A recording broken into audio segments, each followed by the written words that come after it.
There's a moment that a lot of homeowners reach where the stress suddenly shifts from worrying to searching. Usually it happens late at night. They've already opened the mail with the trustee sale notice. They've already looked at the date on the document.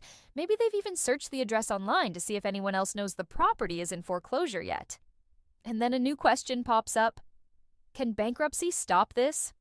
It's one of the most common questions people ask once the timeline becomes real.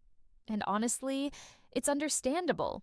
When a trustee sale date is scheduled in Arizona, things can move very quickly. It can feel like the clock is suddenly ticking louder than it was before. But the truth is, bankruptcy is one of those topics that's surrounded by a lot of misunderstanding. Some people believe it instantly fixes everything. Others believe it's the worst possible option. The reality is much more practical than either of those extremes. Hi, I'm Hope with the Offer Company, and today I want to walk through how bankruptcy actually interacts with a trustee sale in Arizona, what it does, what it doesn't do, and where it fits among the other options homeowners still have. Because once you understand the mechanics, it becomes a lot easier to see how this tool fits into the bigger picture. And one of the most important parts of that picture is something called the automatic stay. I remember speaking with a homeowner in Phoenix not long ago who had been trying to negotiate with their lender for months. They had submitted paperwork, they had called the servicer, they had tried to work through a loan modification review, but the sale date was still approaching. When they called, the question they asked wasn't complicated, it was just honest. Is there anything that actually stops the sale? That's where bankruptcy sometimes enters the conversation.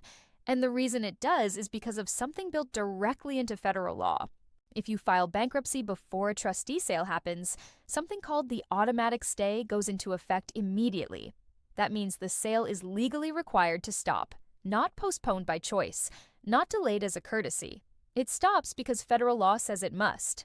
The key, though, is timing. If the sale has already happened, bankruptcy can't rewind it. But if it's filed before the gavel drops, it can pause the process and create breathing room. Now, when people hear that explanation, the reaction is often immediate relief. Okay, so bankruptcy fixes it.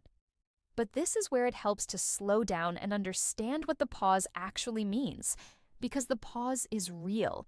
But it's not the same thing as erasing the situation. Think of it more like pressing pause on a movie that's already playing. The story hasn't disappeared, it's just not moving forward for a moment. Bankruptcy doesn't automatically erase your mortgage or make the foreclosure disappear.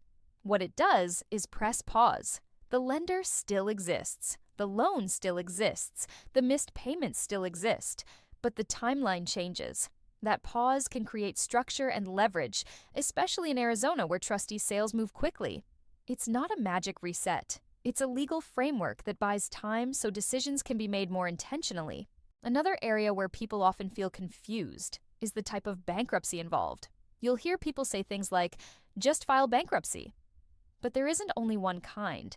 Different types of bankruptcy exist for different financial situations, and the way they interact with a foreclosure timeline can be very different depending on the homeowner's goals. The type of bankruptcy matters. Chapter 7 is typically about liquidation and wiping out unsecured debt, and it may temporarily stop a trustee's sale, but it doesn't usually provide a long-term solution for keeping the home. Chapter 13 is structured differently. It creates a repayment plan over time, which can allow someone to catch up on missed payments.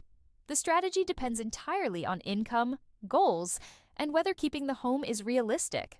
One thing that surprises a lot of homeowners is what happens after the automatic stay goes into effect.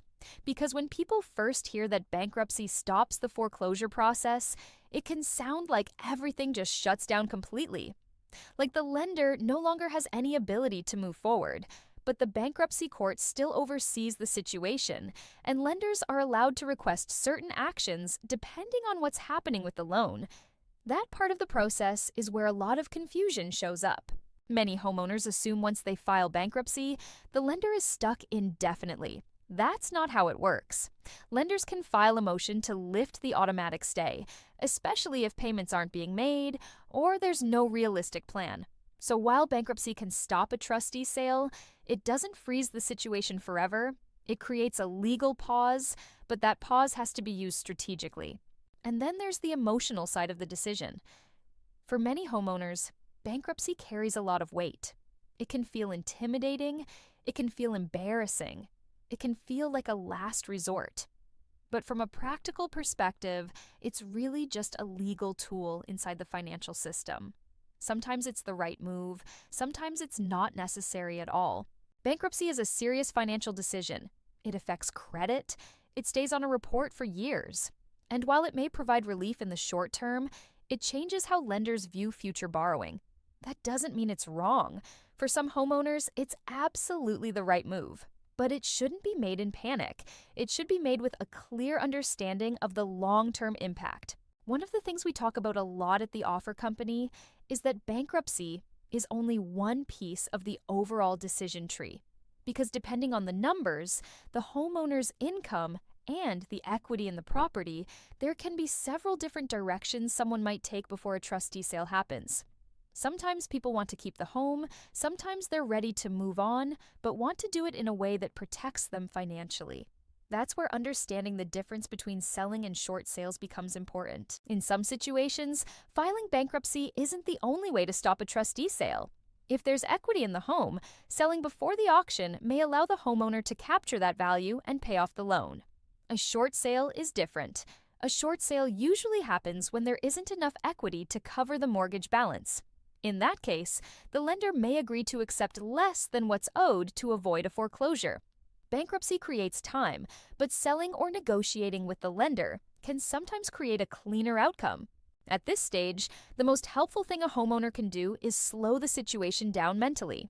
Because foreclosure timelines create pressure, and pressure tends to push people toward quick decisions. But every situation has its own details. Income levels are different. Equity positions are different. Loan structures can be completely different from one homeowner to the next. And bankruptcy itself isn't something someone just decides to do overnight. It's a legal process that requires guidance from an attorney. So, before choosing a path, the real goal is stepping back long enough to understand what options actually exist. Bankruptcy is a legal tool, and it requires a licensed attorney to file. It's not something to navigate casually. What we can do at the offer company is help you understand how it interacts with an Arizona trustee sale timeline and what other structured options may exist. The right decision comes from clarity, not fear. And clarity always starts with understanding how the pieces fit together. If you're facing a trustee sale timeline in Arizona right now, the most important thing to know is that the situation is rarely as final as it first appears. There are usually multiple paths depending on the numbers, the timeline, and what outcome you're trying to create. Bankruptcy can be one of those paths. Selling before auction might be another.